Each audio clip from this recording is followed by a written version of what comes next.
জুলাই সনদের দাবিতে শাহবাগে অনড় ২৪-এর যোদ্ধারা। সনদ সর্বসম্মত করার প্রস্তাব বিএনপির, আইনি ভিত্তি চায় জামায়াত। কিছুদিনের মধ্যে জাতীয় নির্বাচনের ঘোষণা আসছে বললেন আইন উপদেষ্টা। বিভিন্ন ক্ষেত্রে সরকারের গুরুত্বপূর্ণ সংস্কারের দাবি।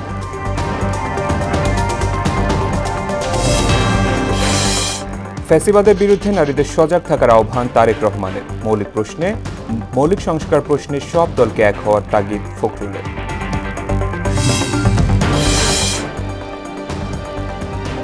এবং নাশকতার আশঙ্কায় আইনশৃঙ্খলা বাহিনীর বিশেষ সতর্কতা। রাজধানীতে বাড়ানো হয়েছে চেকপোস্ট ও টহল, অনলাইনেও চলছে তদারকি।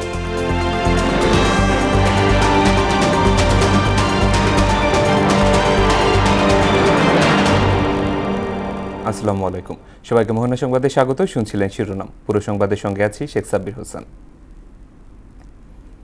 এবার বিস্তারিত। জুলাই সনদের দাবিতে রাজধানীর শাহবাগ মোড়ে অবরোধ করেছেন জুলাই যোদ্ধারা। দাবি পূরণ না হলে অস্থায়ী মঞ্চ তৈরি করে অবস্থান কর্মসূচি চালিয়ে যাওয়ার ঘোষণাও দেন তারা। এদিকে আইনজীবীরা বলছেন, ভবিষ্যতে যাতে ফ্যাসিস্ট মাথাচাড়া দিতে না পারে সেজন্য জুলাই সনদ জরুরি। মুনতাসির মামুনকে সঙ্গে নিয়ে আরও জানাচ্ছেন কাজী পাপ্পু। গণঅভ্যুত্থানের ১ বছর পর ফের রাজপথে জুলাই যোদ্ধারা। সোমবার সকালে লাল সবুজ পতাকা, ব্যানার ও প্ল্যাকার্ড হাতে নিয়ে শাহবাগ মোড়ে অবস্থান নেন জুলাই শহীদ পরিবারের সদস্য ও আহত যোদ্ধারা। জুলাই ঘোষণাপত্র ও সনদ দ্রুত চূড়ান্ত করা সহ স্থায়ী বিধানে যুক্ত করার দাবি আন্দোলনকারীদের। এছাড়া জুলাই শহীদ ও জুলাই যোদ্ধাদের স্বীকৃতি, আইনি সুরক্ষা, বিভিন্ন ভাতা প্রদান সহ আরো কিছু দাবি জানান তারা। আমাদের জুলাই সনদ দিতে হবে, একটাই আমাদের দাবি। এক হচ্ছে জুলাই সনদ আমাদেরকে দিতে হবে, ২ হচ্ছে আমাদের জুলাই ঘোষণাপত্র দিতে হবে, ৩ হচ্ছে আমাদেরও হচ্ছে যে জাতীয় কাউন্সিলিং কার্যক্রম লিপিবদ্ধ করতে হবে। জুলাই যোদ্ধা সংসদ নামে একটি প্ল্যাটফর্মের উদ্যোগে আয়োজিত এই কর্মসূচি চালিয়ে যাওয়ার ঘোষণা দিয়েছেন আন্দোলনকারীরা। ন্যায্য দাবি আদায় না হবে আমরা কর্মসূচি চালিয়ে যাব। যে পর্যন্ত আমাদের দাবি না মানবে আমরা এই শাহবাগ থেকে যাব না। আশ্বাস দিয়ে আমাদের দাবি পূরণ করেনি, সেই সুবাদে আমরা আজকে এই ৩১ তারিখে মানববন্ধন করছি আমাদের দাবি আদায়ের জন্য। অবরোধের কারণে শাহবাগ মোড় ও এর আশেপাশের সব সড়কে যানজটের সৃষ্টি হয়। এতে তীব্র ভোগান্তিতে পড়েন যাত্রীরা। এদিকে জুলাই সনদের রাজনৈতিক গুরুত্ব অনেক বেশি উল্লেখ করে দ্রুততা চূড়ান্ত করার আশা জানান আইনজীবীরা। ফ্যাসিজমের কথা চিন্তা না করতে পারে সেই বিষয়গুলা জুলাই সনদে অন্তর্ভুক্ত রেখে জুলাই সনদটা যার যার অবস্থান থেকে প্রত্যেকটা রাজনৈতিক দল দেশের আবার বৃদ্ধ বনিতার যে কন্ট্রিবিউশন করেছেন সেইগুলা মাথায় রেখে জুলাই সনদটা প্রণয়ন করা অবশ্যম্ভাবী বিভাগ উচিত বলে আমরা মনে করি। ছাত্র জনতার অভ্যুত্থানের মাধ্যমে যা ঘটে গেছে তার প্রেক্ষাপট সেখানে থাকছে এবং ভবিষ্যতে কি করণীয় তারও প্রেক্ষাপট সেখানে থাকছে এবং নতুন যে সংস্কার করার পরে বাংলাদেশ কিভাবে চলবে তারও রূপরেখা সেখানে দেওয়া হচ্ছে। এটি যেন কোনোভাবেই ৫ আগস্টের পরে না যায় তা বিবেচনা করতে সংশ্লিষ্টদের প্রতি আহ্বান জানান তারা। ৫ আগস্ট পার হতে হবে বলে আমার কাছে মনে হয় না। কাজী পাপ্পু, মোহনা সংবাদ, ঢাকা। সংসদের উচ্চকক্ষের প্রতিনিধি নির্বাচিত হবেন নিম্নকক্ষের আসনের ভিত্তিতে, আর সংবিধিবদ্ধ প্রতিষ্ঠানের নিয়োগও আইনের মাধ্যমে করতে চায় বিএনপি। বৃহস্পতিবার রাজনৈতিক দলগুলোর সঙ্গে ঐকমত্য কমিশনের দ্বিতীয় দফার ২৩তম দিনের বৈঠকের বিরতিতে একথা বলেন বিএনপি নেতা সালাউদ্দিন আহমেদ। এদিকে আইনি ভিত্তি ছাড়া জামায়াত জুলাই সনদে সই করবে না বলে জানিয়েছেন দলের নায়েবে আমির আব্দুল্লাহ মোহাম্মদ তাহের। আরও জানাচ্ছেন ওবায়দুল হক মারুফ। রাজধানীর ফরেন সার্ভিস একাডেমিতে রাজনৈতিক দলগুলোর সঙ্গে ঐকমত্য কমিশনের দ্বিতীয় দফার ২৩তম দিনের বৈঠক। বৈঠকের বিরতিতে গণমাধ্যমের কাছে নিজ নিজ দলের অবস্থান তুলে ধরেন এনসিপি, এবি পার্টি, গণ অধিকার পরিষদ সহ রাজনৈতিক দলগুলোর প্রতিনিধিরা। ভোটের অনুপাতে পিআর পদ্ধতিতে উচ্চকক্ষের ১০০ আসন নির্ধারিত হবে। আমরা এই প্রস্তাবের সঙ্গে একমত। ক্ষমতার ভারসাম্য ছাড়া কোনো জবাবদিহি হয় না এবং সেই দিক থেকে এই যে এক ব্যক্তির হাতে কেন্দ্রীভূত ক্ষমতাকে বদলে যাওয়ার জায়গা থেকেই রাজনৈতিক কর্মসূচি হিসেবে সামনে এনে আমরা লড়াই করছিলাম। তার অনেকগুলো প্রসঙ্গ নিয়ে এখানে আলোচিত হয়েছে। কেবল প্রতিশ্রুতি নয়, আইনি ভিত্তি ছাড়া জুলাই সনদে তারা সই করবেন না জানিয়ে জামায়াতের নায়েবে আমির বলেন, এই সরকারের মেয়াদেই এটি কার্যকর করতে হবে। আমরা গুডউইলের ভিত্তিতে অঙ্গীকারবদ্ধ হওয়ার ভিতরে এটার কোনো যথার্থতা নাই এবং এটা আমরা এতদিন যা কাজ করছি যদি এটা আইনি ভিত্তি না দেয় তাহলে এটি জিরো। সেই জন্য আমরা কমিশন এবং সরকারের বিরুদ্ধে কম্পেনসেট মামলা করব আমাদের সময় নষ্ট করার জন্য। সাংবিধানিক প্রতিষ্ঠানগুলোর নিয়োগ নিয়ে বিএনপি নোট অব ডিসেন্ট দিয়েছে জানিয়ে দলটির প্রতিনিধি সালাহউদ্দিন আহমেদ বলেন, সংসদের উচ্চ কক্ষের প্রতিনিধি নির্বাচিত হবেন নিম্নকক্ষের আসনের ভিত্তিতে, আর সংবিধিবদ্ধ প্রতিষ্ঠানের নিয়োগও আইনের মাধ্যমেই করতে চায় তার দল। জাতির বিভিন্ন সেক্টরের বিশিষ্ট জন, বিদ্বান ব্যক্তি যারা বিভিন্ন সেক্টরে অবদান রেখেছেন, সমাজের বিভিন্ন সেক্টরে যারা প্রতিভাবান মানুষ, তাদেরকে নিয়ে তারা রাষ্ট্রবিজ্ঞানে, সমাজবিজ্ঞানে, চিকিৎসক, প্রকৌশলী সহ সমস্ত সেক্টরে যারা মানবাধিকার বিষয়ে কাজ করে, তাদের সবাইকে নিয়ে একটা রিচ সমৃদ্ধ একটা উচ্চকক্ষ নির্মাণ করা হবে। বিভিন্ন বিষয়ে মতনৈক্য ও তর্ক বিতর্ক থাকলেও জুলাই অভ্যুত্থানের পক্ষের সকল শক্তিকে নিয়ে জাতীয় ইস্যুতে তার দল একমত বলেও জানান বিএনপির এই নেতা। আমরা তর্ক করব, বিতর্ক করব, বহুমত পোষণ করব, ভিন্নমত পোষণ করব, আবার এখানে এসে জাতীয় স্বার্থে ঐক্যমত্য হব। এটাই হচ্ছে প্রশ্ন, এটাই হচ্ছে জনগণের সার্বভৌম এখতিয়ার। ওবায়দুল হক মারুফ, মোহনা সংবাদ, ঢাকা। কিছুদিনের মধ্যে জাতীয় নির্বাচনের ঘোষণা আসছে বলে জানালেন আইন উপদেষ্টা অধ্যাপক ডক্টর আসিফ নজরুল। বৃহস্পতিবার সচিবালয়ে সাংবাদিকদের তিনি বলেন, জনগণের ভোটাধিকার প্রয়োগের সব প্রস্তুতি নেওয়া হয়েছে। আইনি সংস্কার, প্রাতিষ্ঠানিক সংস্কার ও ডিজিটালাইজেশনের মাধ্যমে বর্তমান সরকার বিভিন্ন ক্ষেত্রে অনেক গুরুত্বপূর্ণ সংস্কার করেছে বলেও এ সময় দাবি করেন উপদেষ্টা। এছাড়া রাজনৈতিকভাবে হয়রানিমূলক প্রায় 16,000 মামলা প্রত্যাহারের মাধ্যমে কয়েক লাখ রাজনৈতিক নেতাকর্মী ও স্বাধীন মতের মানুষকে হয়রানি থেকে মুক্তি দেওয়া হয়েছে বলেও জানান আসিফ নজরুল। আমাদের সরকারের আমলে সবচেয়ে দুর্ভাগ্যজনক যে দুইটা ঘটনা ঘটেছে, একটা হচ্ছে মিথ্যা মামলা আর মিথ্যা মামলা এবং মামলা হয়তো কারেক্ট, কিন্তু মিথ্যাভাবে লোকজনকে ফাঁসানো। নির্বাচনের সময় তো জাস্ট ওয়েট করেন, কিছুদিনের মধ্যে ঘোষণা শুনবেন। সিটি কর্পোরেশন নির্বাচনে রাজনৈতিক দলের প্রতীক ব্যবহার বাতিল করে স্থানীয় সরকার দ্বিতীয় সংশোধন অধ্যাদেশ 2025-এর খসড়া চূড়ান্ত অনুমোদন দিয়েছে উপদেষ্টা পরিষদ। বৃহস্পতিবার রাজধানীর তেজগাঁওয়ে প্রধান উপদেষ্টার কার্যালয়ে আয়োজিত উপদেষ্টা পরিষদের বৈঠকে এ অনুমোদন দেওয়া হয়। বৈঠক শেষে মন্ত্রিপরিষদ বিভাগ থেকে এক সংবাদ বিজ্ঞপ্তিতে তথ্য জানানো হয়েছে। বিজ্ঞপ্তিতে বলা হয়, লেজিসলেটিভ ও সংসদ বিষয়ক বিভাগের ভেটিং সাপেক্ষে স্থানীয় সরকার অধ্যাদেশ 2025-এর খসড়া চূড়ান্ত অনুমোদন করা হয়েছে। আগামী 5 থেকে 6 দিন রাজনৈতিক বন্দোবস্তের জন্য অত্যন্ত গুরুত্বপূর্ণ সময় বলে মন্তব্য করেছেন প্রধান উপদেষ্টা প্রেস সচিব শফিকুল আলম।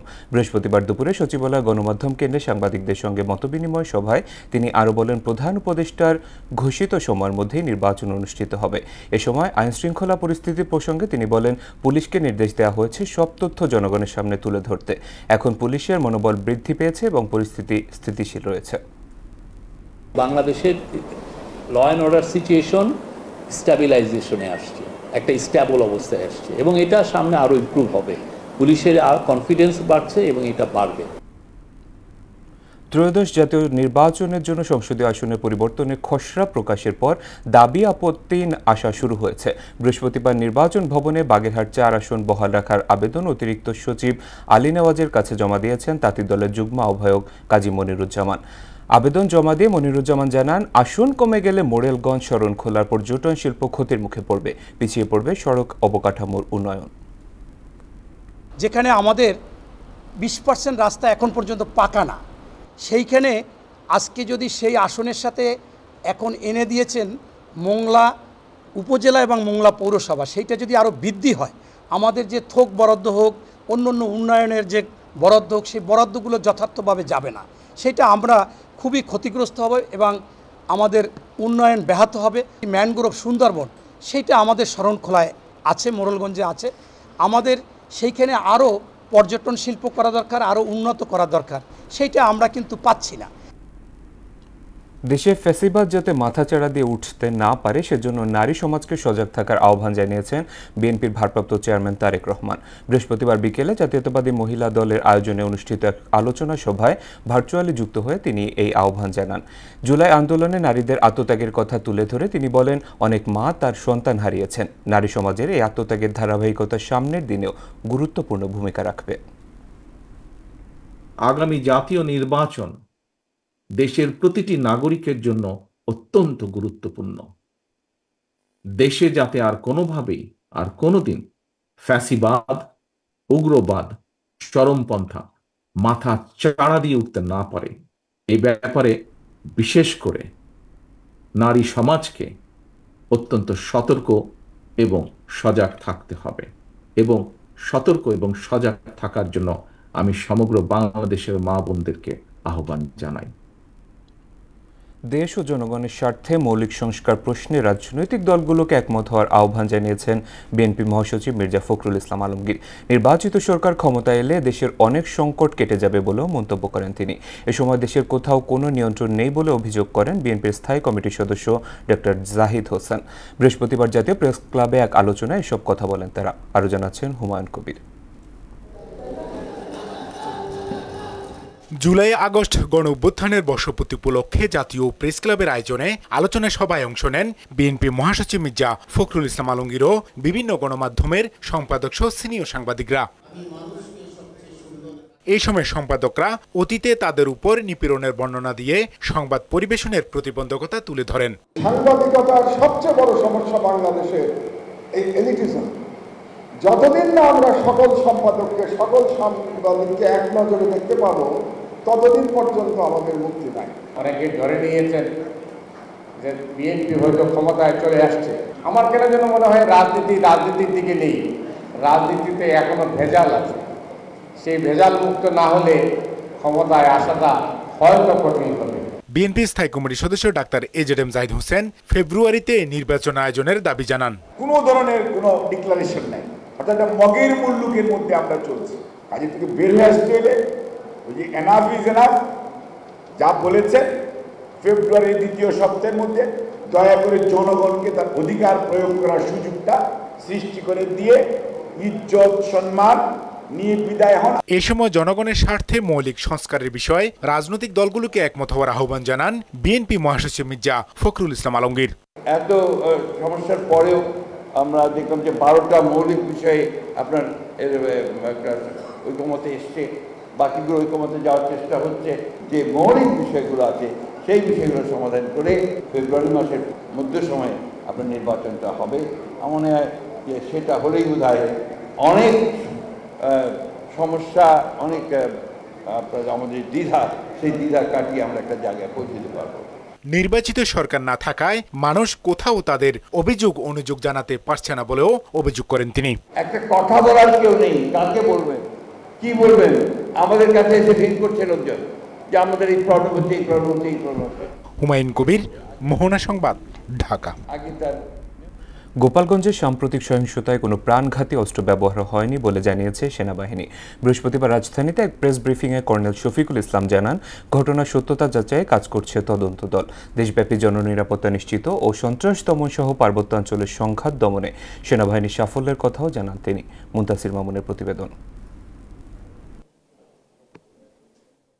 সারা দেশের নিরাপত্তা ও নিরাপদ দমনে সেনাবাহিনীর নানামুখী তৎপরতা তুলে ধরতে সেনা সদরে ব্রিফ করেন মিলিটারি অপারেশনস অধিদপ্তরের কর্মকর্তা কর্নেল শফিকুল ইসলাম। চিহ্নিত সন্ত্রাসী গ্রেপ্তার ও অস্ত্র গোলাবারুদ উদ্ধার অভিযানে গত 4 সপ্তাহে সেনাবাহিনীর 37টি অবৈধ অস্ত্র ও 179 রাউন্ড গোলাবারুদ এবং আগস্ট হতে এ পর্যন্ত সর্বমোট 12,119টি হারানো অস্ত্রের মধ্যে সর্বমোট 9,729টি অস্ত্র এবং 3,90,975 রাউন্ড হারানো গোলাবারুদের মধ্যে 2,87,000 গোলাবারুদ উদ্ধার করেছে। গোপালগঞ্জের সাম্প্রতিক সহিংসতা ঘিরে সেনাবাহিনীর ভূমিকা নিয়ে নানা সমালোচনার জবাব দেন তিনি। গোপালগঞ্জে কি হয়েছিল সেটার সত্যতা বা সত্য ঘটনা উন্মোচনের জন্য বা উদ্ঘাটনের জন্য একটি তদন্ত কমিশন গঠন করা হয়েছে। আপনারা জানেন, সম্মানিত রিটায়ার্ড বিচারকের অধীনে একটি তদন্ত কমিটি গঠন করা হয়েছে এবং আমরা আশা করি এই তদন্ত কমিটি সঠিক এবং সত্য ঘটনা উন্মোচনে সক্ষম হবে। জননিরাপত্তা, জানমালের সুরক্ষা ও মব ভায়োলেন্স রোধে ভবিষ্যতেও সেনাবাহিনী কঠোর অবস্থানে থাকবে বলেও জানান তিনি। ভবিষ্যতের দিনগুলোতে জানমালের ক্ষতি সাধন, মব ভায়োলেন্স এবং জনদুর্ভোগ সৃষ্টি করতে পারে এমন কর্মকাণ্ডের বিরুদ্ধে সেনাবাহিনী কঠোর পদক্ষেপ গ্রহণ করবে। মাইলস্টোন স্কুলে বিমান বিধ্বস্তের ঘটনায় সেনাবাহিনী উদ্ধার ও চিকিৎসা কার্যক্রম নিয়েও জানান কর্নেল শফিকুল ইসলাম। জনদুর্ভোগ বা জীবন নাশের হুমকি থাকে, সেখানে আমরা কঠোর হই। মুনতাসির মামুন, মোহনা সংবাদ, ঢাকা। পূর্বাঞ্চলে প্লট জালিয়াতির ৬ মামলায় শেখ হাসিনা, শেখ রেহানা, সজীব ওয়াজেদ জয় ও সাইমা ওয়াজেদ পুতুল সহ ২৩ আসামির বিরুদ্ধে আনুষ্ঠানিক বিচার শুরু হয়েছে। বৃহস্পতিবার সকালে ঢাকার পঞ্চম বিশেষ জজ আদালতে আসামিদের বিরুদ্ধে অভিযোগ গঠন করা হয়। আগামী ১১ আগস্ট সাক্ষ্য গ্রহণের দিন ধার্য করেন বিচারক আব্দুল্লাহ আল মামুন। পূর্বাঞ্চলের রাজুকের প্লট বরাদ্দে অনিয়মের অভিযোগে গত ১২, ১৩ ও ১৪ জানুয়ারি ২৩ জনের বিরুদ্ধে ৬টি মামলা করে দুদক। তদন্ত শেষে ২৫ মার্চ তাদের বিরুদ্ধে অভিযোগপত্র দেয় সংস্থাটি। ২১ আগস্ট গ্রেনেড হামলা মামলায় বিএনপির ভারপ্রাপ্ত চেয়ারম্যান তারেক রহমান ও সাবেক স্বরাষ্ট্র প্রতিমন্ত্রী লুৎফুজ্জামান বাবর সহ অন্যান্য আসামিদের খালাসের রায়ের বিরুদ্ধে রাষ্ট্রপক্ষের করা আপিলের ওপর শুনানি শুরু হয়েছে। পরবর্তী শুনানি ১৩ আগস্ট বৃহস্পতিবার প্রধান বিচারপতি ডক্টর সৈয়দ রেফাত আহমেদের নেতৃত্বাধীন ৬ বিচারপতির আপিল বেঞ্চ এ তারিখ ধার্য করেন। হত্যা ও বিস্ফোরক দ্রব্য আইনের ২টি মামলার রায়ে সাবেক স্বরাষ্ট্র প্রতিমন্ত্রী লুৎফুজ্জামান বাবর, সাবেক শিক্ষা উপমন্ত্রী আব্দুস সালাম পিন্টু সহ ১৯ জনকে মৃত্যুদণ্ড, বিএনপির ভারপ্রাপ্ত চেয়ারম্যান তারেক রহমান সহ ১৯ জনকে যাবজ্জীবন এবং ১১ জনকে বিভিন্ন মেয়াদে কারাদণ্ড ও অর্থদণ্ডে দণ্ডিত করা হয়। নীতি সুধার ১০% রেখে সংকোচনমুখী মুদ্রানীতি ঘোষণা করেছে বাংলাদেশ ব্যাংক। বৃহস্পতিবার বিকেলে ব্যাংকের সংবাদ সম্মেলনে নতুন মুদ্রানীতি ঘোষণা করেন কেন্দ্রীয় ব্যাংকের গভর্নর আহসান এইচ মনসুর। এ সময় তিনি বলেন, মুদ্রাস্ফীতি ৩ থেকে ৫% নামিয়ে আনার চেষ্টা থাকবে। মনিরুল ইসলামের প্রতিবেদন। বাংলাদেশের অর্থনীতির জন্য ছিল কঠিন এক বছর। উচ্চমূল্যস্ফীতি, টাকার মান হ্রাস, রিজার্ভে টানাপোড়েন, আর্থিক খাতে আস্থার সংকট, এমন চ্যালেঞ্জের মুখেই দায়িত্ব নেয় অন্তর্বর্তী সরকার। আর আর্থিক খাতকে ঢেলে সাজাতে একগুচ্ছ সংস্কার হাতে নেয় বাংলাদেশ ব্যাংক। এমন পরিস্থিতিতে নতুন আর্থিক বছরের প্রথম ৬ মাসের মুদ্রানীতি ঘোষণা করল কেন্দ্রীয় ব্যাংক। এতে নেই কোনো বড় পরিবর্তন, তবে এবারের মুদ্রানীতির মূল লক্ষ্যই মূল্যস্ফীতি কমানো। পাশাপাশি গুরুত্ব পেয়েছে বিনিময় হারের স্থিতিশীলতা এবং ব্যাংকিং খাতে আস্থা ফেরানো। আমরা কিন্তু ফিক্সড এক্সচেঞ্জ রেট করছি না, বাজারে যেভাবে দেয় সেভাবেই হবে। যদি আমাদের সময় থাকে বাজার থেকে আমরা সময় আমরা এখান থেকে কিনবো, আমরা আমাদের রিজার্ভ বিল্ড আপ করবো।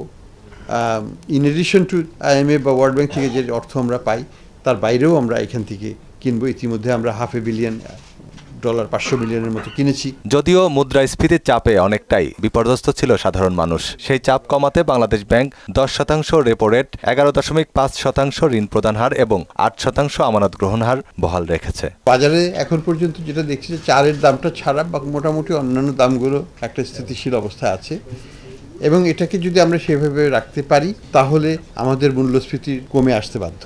পৃথিবীর সব দেশই যদি পারে, বাংলাদেশও পারবে। 3 থেকে 5-এর মধ্যে আমরা অবশ্যই আনতে পারবো এবং সেই লক্ষ্যে আমরা কাজ করব। মূল্যস্ফীতি কিছুটা কমলেও এখনও তা 7% উপরে। তাই নীতি সুধার কমানোর বিষয়ে এখনই তাড়াহুড়ো করছে না বাংলাদেশ ব্যাংক। মূল্যস্ফীতি ধারাবাহিকভাবে কমা সাপেক্ষে নীতিগত সুধার ধীরে ধীরে কমানোর ইঙ্গিত দেন গভর্নর। এই 6 মাসের মধ্যেই আমরা হয়তো ইন্টারেস্ট রেটের পরিবর্তন দেখতে পারি, তবে এটা আমাদের আশাবাদ। প্রকৃতপক্ষে কি হবে সেটা ডিপেন্ড করবে BBS থেকে যে তথ্য আমাদেরকে দেওয়া হবে সেটার ভিত্তিতেই। মোটা দাগে এবারের মুদ্রানীতি সংকট কাটিয়ে ঘুরে দাঁড়ানোর বার্তা দিচ্ছে, তবে বাস্তবায়নের গতিই বলে দেবে এই প্রতিশ্রুতি কতটা কার্যকর হবে। একটা রেঞ্জে নিয়ে আসতে। মনিরুল ইসলাম, মোহনা সংবাদ, ঢাকা। আগস্ট উপলক্ষে 11 দিনের বিশেষ সতর্কতা জারি করেছে আইন শৃঙ্খলা বাহিনী। বাড়ানো হয়েছে চেকপোস্ট ও পুলিশি টহল। সুনির্দিষ্ট গোয়েন্দা তথ্যের ভিত্তিতে জোরদার করা হয়েছে নিরাপত্তা ব্যবস্থা। অনলাইনেও পুলিশের তদারকি বাড়ানো হয়েছে বলে জানান ডিএমপির মুখপাত্র তালেবুর রহমান। রেজা খানের রিপোর্ট। দেশে বিদেশে ছদ্মবেশে তৎপর রয়েছে কার্যত নিষিদ্ধ আওয়ামী লীগের নেতাকর্মীরা। তারা গোপনে জুলাই গণ অভ্যুত্থানের বর্ষপূর্তি উপলক্ষে হামলার পরিকল্পনা করতে পারে এমন আশঙ্কায় পুলিশের বিশেষ শাখা SB 29 জুলাই থেকে 8 আগস্ট পর্যন্ত বিশেষ সতর্কতা জারি করেছে। ডিএমপি কমিশনার, সিটিএসবি বিভাগীয় উপপুলিশ কমিশনার, চট্টগ্রাম ও খুলনার স্পেশাল পুলিশ সুপার সহ দেশের সব জেলা পুলিশ সুপারের কাছে সতর্কবার্তা পাঠানো হয়েছে। এমন পরিস্থিতিতে ব্যক্তিগত মোটরসাইকেল, মাইক্রোবাস সহ সন্দেহভাজন সব যানবাহনে তল্লাশি, বাস টার্মিনাল, লঞ্চঘাট, রেল স্টেশন, বিমানবন্দরের আশপাশে নজরদারি এবং মোবাইল পেট্রোল বাড়ানো হয়েছে। যে কোনো পরিস্থিতি মোকাবিলায় নিজেদের সতর্ক অবস্থানের কথা জানান পুলিশ কর্মকর্তারা। ফিরিয়ে আনার জন্য ব্যবস্থা নিচ্ছি এবং এই ব্যবস্থাটা আমরা চাচ্ছি যে আরো থাকুক, এটা হচ্ছে থাকলে ব্যাপারটা ভালো হচ্ছে মানুষের জন্য। আওয়ামী লীগ নেতারা মাঠে না থাকলেও অনলাইনে ভার্চুয়াল স্কোয়াড গড়ে তুলেছেন, যারা ফেসবুক, টেলিগ্রাম ও ইউটিউব ভিত্তিক চ্যানেল চালিয়ে সামাজিক অস্থিরতা ছড়ানোর কাজ করছেন। এদের বিরুদ্ধে পুলিশ তৎপর আছে বলে জানান ডিএমপির মুখপাত্র। অনলাইন ভিত্তিক আমাদের কার্যক্রম রয়েছে, আমাদের সাইবার ক্রাইম মনিটরিং যে টিমগুলো রয়েছে তারা সক্রিয় রয়েছে। কেউ যদি কোনো রকম প্রোপাগান্ডা ছড়ানোর চেষ্টা করে অনলাইনের মাধ্যমে, সেটা অবশ্যই আমরা যে কোনো বিশেষ দিবস উপলক্ষে গোয়েন্দা তথ্যের ভিত্তিতে অপারেশন পরিকল্পনা জোরদার করা হয় বলে জানান তিনি। আমরা কোনো দিন বা উপলক্ষকে কেন্দ্র করে আইন শৃঙ্খলা পরিস্থিতি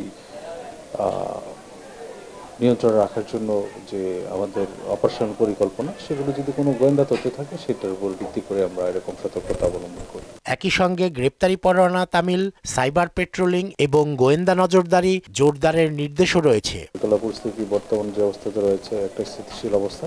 রেজা খান, মোহনা সংবাদ, ঢাকা।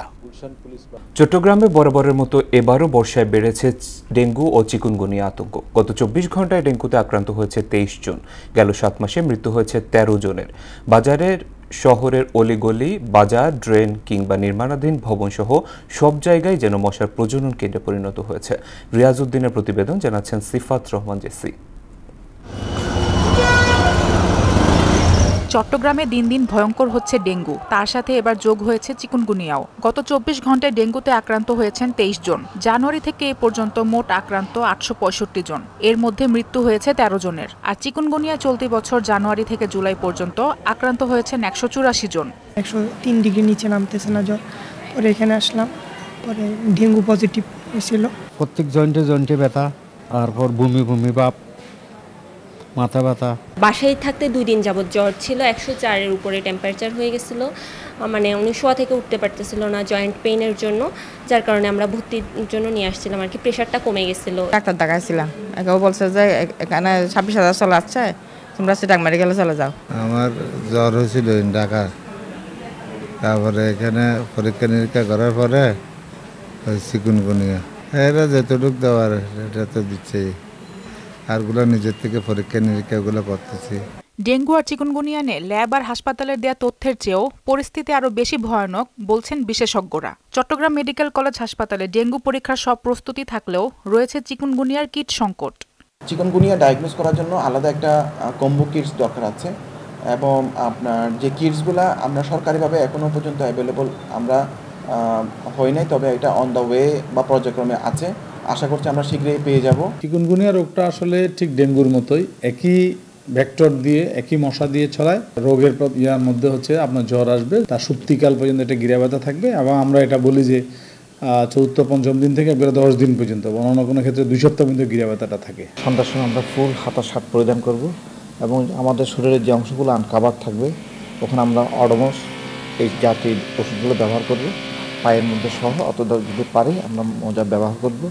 আরেকটা হচ্ছে আমরা যখনই ঘুমাবো রাত্রে অথবা দিনের বেলায় অবশ্যই যেন মশারি ব্যবহার করতে পারি। চট্টগ্রামে ডেঙ্গু আক্রান্তের মধ্যে পুরুষ 466, নারী 253 আর 146 জন শিশু রয়েছে। ডেঙ্গুর প্রকোপ ঠেকাতে চিকিৎসার পাশাপাশি দীর্ঘমেয়াদী পরিকল্পনা, পরিচ্ছন্ন নগর ও জনসচেতনতা প্রয়োজন। সিফাত রহমান জেসি, মোহনা সংবাদ। এবার আন্তর্জাতিক প্রসঙ্গ। গাজায় ইসরায়েলি বর্বরতায় গত 24 ঘন্টায় প্রাণ হারিয়েছে 125 জন। এর মধ্যে শুধু ত্রাণ নিতে গিয়েই নিহত হয়েছে 91 ফিলিস্তিনি। যুদ্ধ শুরুর পর থেকে এ পর্যন্ত খাদ্যাভাবেই মারা গেছে 154 জন। এদিকে কিয়েভের বিভিন্ন জেলায় রাশিয়ার ড্রোন ও ক্ষেপণাস্ত্র হামলায় নিহত হয়েছে 8 জন। বিস্তারিত কাজী শাহরিনের ডেস্ক রিপোর্টে। গাজায় থেমে নেই ইসরায়েলি বর্বরতা। একের পর এক হামলায় বৃহস্পতিবার সারাদিনে প্রাণ গেছে 34 ফিলিস্তিনির। এতেও মেটেনি ইসরায়েলি সেনাদের রক্তের পিপাসা। গত 24 ঘন্টায় ত্রাণ নিতে এসে নেতানিয়াহু সেনাদের গুলির মুখে প্রাণ হারিয়েছে 91 ক্ষুধার্ত ফিলিস্তিনি। এতে আহত হয়েছে আরও 820 জন। বৃহস্পতিবার সারাদিনে খাদ্যের অভাবে মারা গেছে আরও 2 জন। যুদ্ধ শুরুর পর থেকে অনাহারে নিহত হয়েছে 154 জন। এর মধ্যে 89 জনই শিশু। জাতিসংঘ বলছে গাজায় অনুমোদিত ত্রাণ দুর্ভিক্ষ মোকাবেলায় তা যথেষ্ট নয়। একটি মাত্র রুটি কিংবা এক মুঠো চালের জন্য হাহাকার করতে হচ্ছে ফিলিস্তিনিদের। এদিকে ফিলিস্তিনকে রাষ্ট্র হিসেবে স্বীকৃতির ঘোষণার পর থেকে কানাডার ওপর চটে বসেছেন মার্কিন প্রেসিডেন্ট ডোনাল্ড ট্রাম্প। কানাডার এ ঘোষণার পর ট্রাম্প হুমকি দিয়ে বলেছেন, ফিলিস্তিনকে রাষ্ট্র হিসেবে স্বীকৃতি দিলে কানাডার সাথে যুক্তরাষ্ট্রের বাণিজ্য চুক্তি হুমকির মুখে পড়বে। অন্যদিকে ইউক্রেনের রাজধানী কিয়েভ জুড়ে বৃহস্পতিবার দিবাগত রাতে ৩ শতাধিক ড্রোন ও ৮টি ক্রুজ ক্ষেপণাস্ত্র হামলা চালিয়েছে রাশিয়া। এতে ৬ বছরের এক শিশুসহ ৮ জন নিহত ও ৫০ জনেরও বেশি আহত হয়েছে। ইউক্রেনের বিমান বাহিনীর কর্মকর্তারা বলছেন, বিমান প্রতিরক্ষা ব্যবস্থা বেশ কয়েকটি ড্রোন ধ্বংস করতে সক্ষম হয়। তবে ক্রুজ ক্ষেপণাস্ত্র সহ অসংখ্য রুশ ড্রোন আঘাত হানায় কিয়েভে ব্যাপক ক্ষয়ক্ষতি হয়েছে। কাজী শাহরিন, মোহনা সংবাদ। ভারী বৃষ্টিতে সৃষ্ট বন্যায় চীনের রাজধানী বেইজিং ও উত্তরাঞ্চলীয় প্রদেশ হুবেইয়ে গেল ৩ দিনে ৩৮ জন নিহত হয়েছে। পরিস্থিতি বিবেচনায় এরই মধ্যে ৮০,০০০ মানুষকে নিরাপদ স্থানে সরিয়ে নিয়েছে প্রশাসন। বন্যায় প্রাণহানি সবচেয়ে বেশি ঘটেছে বেইজিংয়ে। মৃত ৩৮ জনের মধ্যে ৩০ জনই রাজধানীর, বাকি ৮ জন হুবেই প্রদেশের বিভিন্ন অঞ্চলের। সরকারি বার্তা সংস্থা সিনহুয়ার তথ্য অনুযায়ী বেইজিংয়ে অন্তর্ভুক্ত ২ জেলা মিউনে ২৮ জন এবং ইয়াংকিংয়ে ২ জন নিহত হয়েছেন। শেষ করব মোহনা সংবাদ, যাবার আগে শিরোনামগুলো আরেকবার।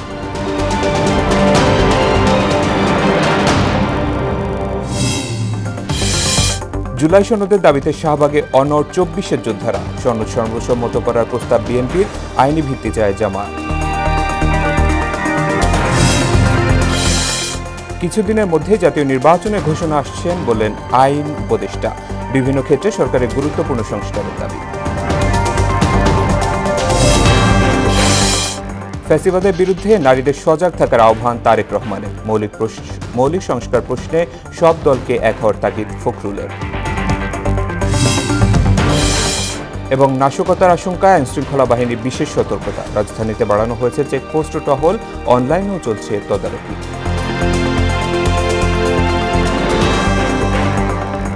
এই ছিল মোহনা সংবাদে। মোহনার সবশেষ খবর জানতে ভিজিট করুন www.mohana.tv। সংবাদ দেখতে পারেন মোহনার ফেসবুক এবং ইউটিউবে। এতক্ষণ সঙ্গে থাকার জন্য ধন্যবাদ সবাইকে।